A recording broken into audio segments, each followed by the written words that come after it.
nuclear weapons underground in this country, in big, they call them silos. They are shaped like farm silos that hold grain, but instead of going up, they go down.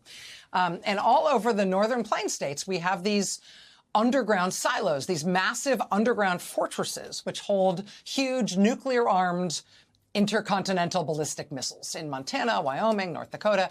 And a lot of them, especially the first ones that we built, are up in that northern tier of the country because they are a Cold War relic.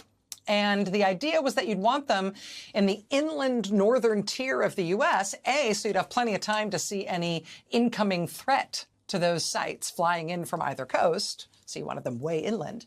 But B, you also wanted them way north, so you could fire those intercontinental ballistic missiles north over the Arctic Circle as the fastest path to go hit Moscow, right? To go hit Russia, or I guess the Soviet Union, since it was a Cold War thing. And there were some earlier missile silos with different kinds of weapons, but mostly what we think of when we think of those nuclear missile silos on the northern plains, mostly what we think of are the Minuteman sites for these huge 50-foot-long nuclear-armed intercontinental missiles, the Minuteman missiles. And those Minuteman missile sites in Montana, North Dakota, Wyoming, those started to go in the early to mid-1960s. And they are still there and still functioning today, because we as a country still have thousands of live nuclear weapons that we maintain in a constant state of readiness because sure, why not? But if you're going to decide as a country to do that, one thing you can't then do is let those nuclear weapons and those nuclear weapons sites fall into disrepair, right? This isn't like old books or soccer balls that you stashed in a milk crate on a shelf in your garage and forgot about, and, look, the mice got to them. Right? These are real live nuclear weapons that need upkeep and modernization. They need care and tending. So a few months ago, there was a review of the physical condition of these decades-old silos, where to this day we keep hundreds and hundreds of these huge nuclear weapons. And at the end of that review, the Air Force reported, we need to dig all new silos for our nuclear missiles. Turns out these silos we dug starting in the 1960s aren't going to last forever. They're leaking, they're crumbling, they're no place to keep live nuclear weapons and the crews that watch them and maintain them and stand ready to launch them 24 hours a day. So we need new silos. We need new physical sites for these ground-based nukes. And if that sounds expensive, you are right. But also you've got to, right? I mean, maybe we shouldn't actually have these nuclear weapons. That's an argument that might be worth having. But if we're not having that argument and we are going to keep these nuclear missiles, all these thousands of them, right, then we do have to keep them safely. If we're going to have the nukes, we've got no choice but to maintain them and upgrade them as needed to keep them safe. Right. We can all agree on that, right? Right. Well, President Donald Trump is now robbing the ground-based nuclear missiles safety and modernization budget for himself. He is robbing that budget. Quote, no one wants to discuss a mysterious $934 million transfer of funds from the Pentagon project to modernize America's aging ground-based nuclear missiles. But that amount, $934 million, was slipped into an obscure Pentagon document sent to Capitol Hill as a transfer to an unnamed classified project. In recent weeks, congressional budget sleuths have come to think that that amount almost certainly includes the renovation of the new gold-adorned airplane from Qatar that President Trump desperately wants to be in the air before his term is over. Air Force officials privately acknowledge, quote, dipping into nuclear modernization funds for the airplane project. That's from reporters David Sanger and Eric Schmidt at the New York Times.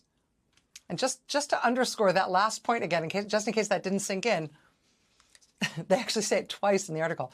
When asked last week, the Air Force said it simply could not discuss the cost or anything else about the airplane because it is classified. But Air Force officials privately concede that they are paying for the renovations of the Qatari Air Force One with the transfer from the Pentagon program to rebuild America's aging, leaky ground-launched nuclear missile system. So our aging, leaky, ground-launched nuclear missile system needs some attention, needs a little TLC because, they're huge armed nuclear missiles under the ground in Montana and Wyoming and all over the place in silos built for them, 60 years ago. So they need a little TLC, our live nuclear weapons, but Trump is taking the money from that program for himself to instead fix up this plane that he wants, which, yes, he will use as Air Force One while he's president. But then, remember, he plans to keep it for himself after his presidency as part of his presidential library, which is a thing that does not exist. Diverting $934 million in taxpayer funds from the Pentagon for nuclear weapon safety to instead making sure he gets the gold inlay he knows he deserves on the plane he plans to take with him when he goes.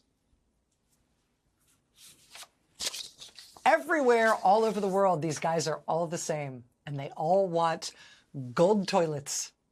They all want to rob the country they lead blind, to give them gold gewgaws that make them feel special. But that's more fun than actually governing, right? On the actual governing front, while we're on the subject of planes, let's see, how's it going at the FAA? Well, last week, we just had word of the near miss in North Dakota when a commercial pilot with a plane full of passengers had to take emergency evasive action after a near midair collision with a B-52 bomber doing a flyover at the North Dakota State Fair. No warning, apparently, to the B-52 or the commercial aircraft. Then Friday, we've got another commercial pilot having to take another emergency evasive action with a plane full of passengers. He dropped the plane into what passengers said felt like a nosedive to avoid another potential midair collision about which those pilots had no warning except from the automated collision avoidance system that set off screaming alarms in the cockpit. Then on Saturday, we have 173 passengers and 6 crew members evacuating down the slide at Denver's airport as their aircraft catches fire.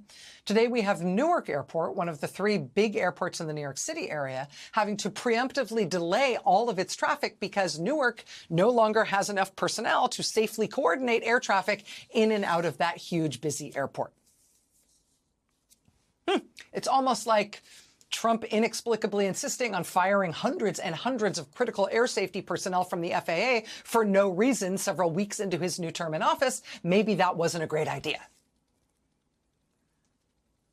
Running the federal government is